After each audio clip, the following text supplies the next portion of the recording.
Hey, we're back over where I left, and today I want to talk about how the Miami Heat are now facing elimination, are in big trouble. So pretty much what happened is that they are now down 3-1 to the Denver Nuggets after losing both games at home, and that's the exact opposite of what they needed. They needed to take one at home to at least make it a competitive series, but Denver just looked like to be the much better team both games. And we can kind of go over what kind of happened. So the first game at home, which was game 3, it wasn't very close. Denver won 109-94. Bam Adebayo had 22, 17. Jimmy Butler had 28 and 2. They didn't really get much. They just, let me see their team stats. They were 31% from the field, 31% from the 3, and 37% from the field, and 78% from the free throw line. That's not going to do much. And although the Denver Nuggets were 27% from the free 3, they were 51% from the field. Nikola Jokic and Jamal Murray both had triple-doubles, 30-point triple-doubles, but Jokic had 32, 21, and 10 with 2 blocks, and Jamal Murray had 34, 10, and 10. It can't get much better than that. Them as a duo has been insane. They're quite possibly the best duo in the league. I'm not going to react just because of that one game, but just in general, they seem to mold off of each other very well. And then let's talk about the game that happened yesterday. It was a closer game. It had its moments. The Heat, their last time, they took the lead at the 10-minute mark in the second, but then they lost it.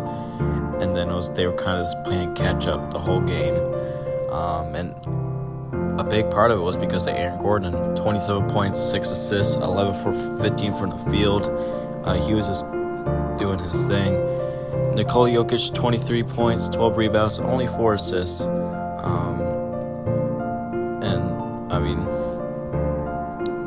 Not going to complain about that. And Jamal Murray, 15 points with 12 assists on not great shooting, but he still got other people involved, so it worked out.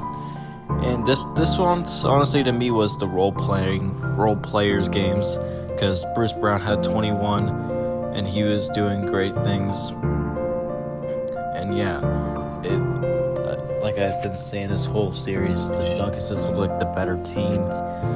And ultimately, this comes down to role players. And it looks like Miami's role players are not stepping up the way they have been in the previous series. And, it's just the Nuggets have very solid role players. Bruce Brown and Aaron Gordon and Michael Porter Jr., Kentavious Caldwell-Pope have all been pretty solid this whole playoffs. And this is for Miami, Caleb Martin and Max Strus, or who else? And Gabe Vincent did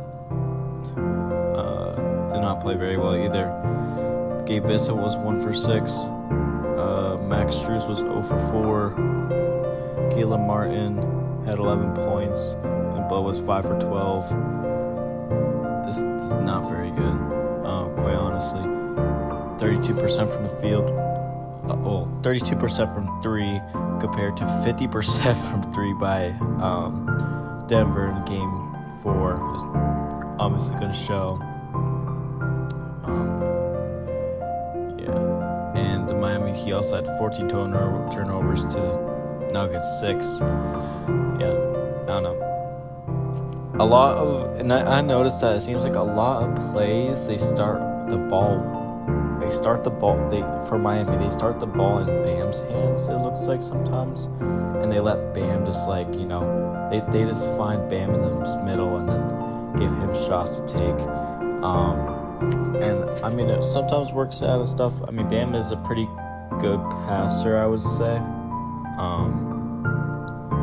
But yeah, he's just not been he's been negative 18 on the field. Well, negative 18 plus minus while on the floor.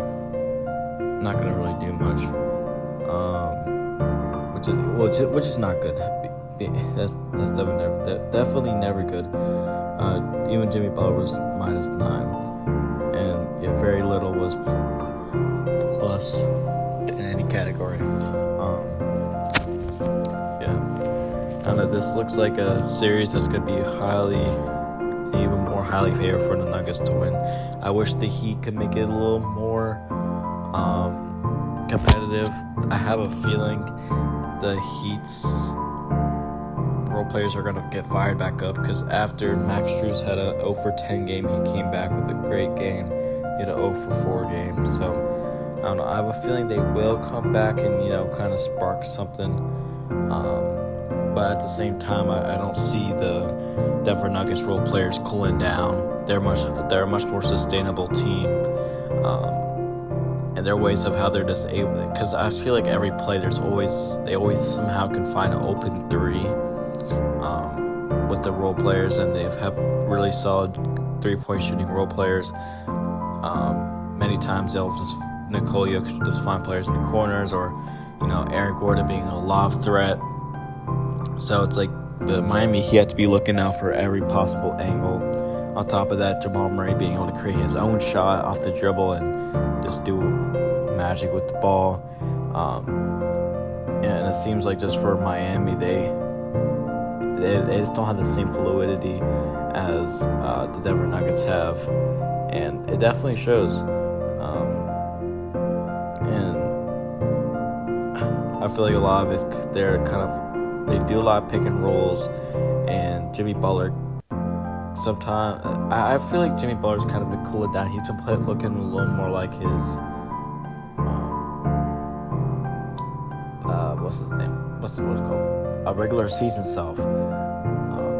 I haven't really been too impressed with anything I've seen from him lately. He's not been very, very efficient, although he may be getting like 20-point games, stuff like that. But I don't know. They just need more from him.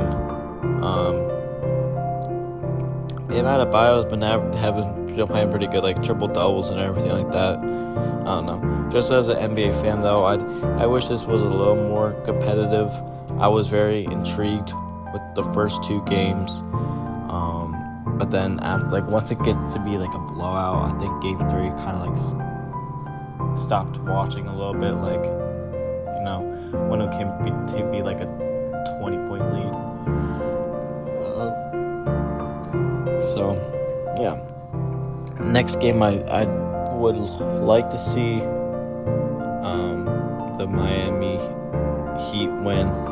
I don't think they're going to make a 3-1 comeback unless they want to pull a Cleveland Cavaliers in 2016.